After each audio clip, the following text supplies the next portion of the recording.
All companies have products that define them. For McDonald's, it's the Big Mac. Apple has the iPhone. At Lexus, the RX crossover wears the halo. Visit any upscale neighborhood, and there's practically one in every other garage. I'm auto specialist Tom Voelk for the Seattle International Auto Show, and this is the all-new 2023 fifth generation Lexus RX. I'm at a Lexus event near Santa Barbara, California, where the first three models are available to drive. Model lineup is pretty simple. We're launching with the RX350 gas, the RX350h hybrid, and then the RX500h F SPORT Performance all-wheel drive. There's a plug-in hybrid too. Lexus had no details on when it will hit the US market or what its pure electric range will be. I'm focusing on the 500h F SPORT Performance, which can easily be ID'd by this, but spotter's guide, there's also smoked trim, black calipers, and black F SPORT badges as well. Standard F Sports wear white ones. Dimensions have been pretty well maintained. Wheelbase is slightly longer. The vehicle is slightly wider, slightly lower, but the overall length has stayed the same. 500h's 2.4-liter turbo four-cylinder and electric motors combine for 366 horsepower and 406 pound-feet of torque. That's 91 horses more than the 350. The 500h is truly the performance vehicle of our lineup.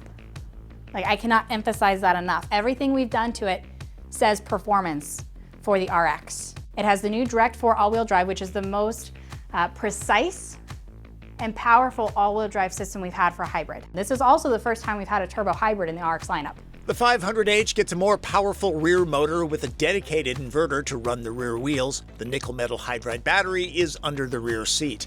There's a 6-speed transmission. These are not delivering simulated gear shifts, they're real. 500h F Sport Performance is strictly all-wheel drive, just like the 350h.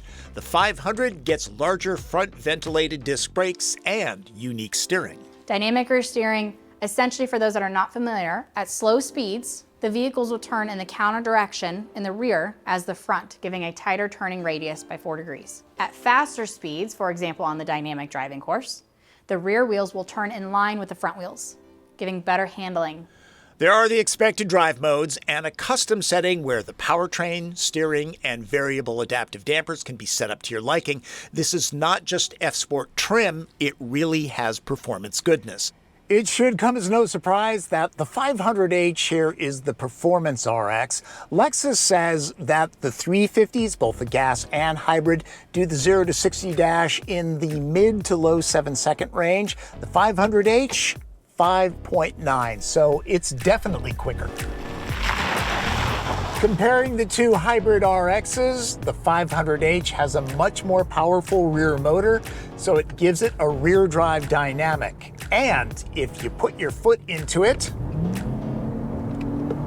don't know if you can hear that, but there's a nice growl coming up. It is pumped in, but still, it sounds good. It's not just a throaty gas engine note. The active sound control has a little synthesized electric tone mixed in. It works, this being a hybrid. Yeah, there is a little bit of engine snarl when you drop the throttle, but this is a Lexus, so you know it's going to be quiet. And you can tell this is just a little bit more hushed than the outgoing model, and that one was no slouch. Lexus engineers have dialed down the suspension float on all of its cars for a more controlled, unified dynamic, so even in the base RX models, there's more crispness to the driving feel. F Sport Performance, even better. This is not a sports car. It's a fairly good-sized SUV crossover, and yet steering remains pretty accurate and controlled. It's a little bit on the lighter side. Now, Lexus has firmed up the suspension across the board on the RX, and this, the 500h, is even firmer. Still, it's comfortable and sporty, a good balance. Lexus knows its buyers, and the RX splits its demographic 50-50, male-female. It's both a vehicle and a diplomat. Fuel economy. There's quite a difference between the RX models. If you're talking about the 350 gas-only model, the estimated average is 25 miles per gallon. Move up to the 350h hybrid, and it's 36 mpg, so that's a big difference. This one, the 500h, 27 miles per gallon, and Lexus specifies premium fuel on all RXs. The suite of electronic safety tech has been upped to Lexus Safety System 3.0. The adaptive cruise and lane keeping feels more secure. Pedestrian and bicyclist detection is improved in low light situations. RX is now available with traffic jam assist. I would love to demonstrate it, but I can't find any traffic out here. Under 25 miles an hour, it will take care of steering, braking, and acceleration, making your life easier. That's what Lexus is all about, right? It uses a camera to make sure you're paying attention to the road. With a tow prep package, some RX models can tow up to 3,500 pounds. The interior gets the biggest change. Materials are quite good, you know, Lexus grade. There are 5 colorways to choose from across the lineup. Embossed Ultra Suede in the F Sport Performance is a unique touch. Releases are push button. The doors won't open if sensors detect oncoming bikes or cars. Don't worry, there's an override feature by doing this. The biggest improvement in here? The loathsome Lexus trackpad is gone. This interface was developed by Toyota, not a third party, largely here in the United States.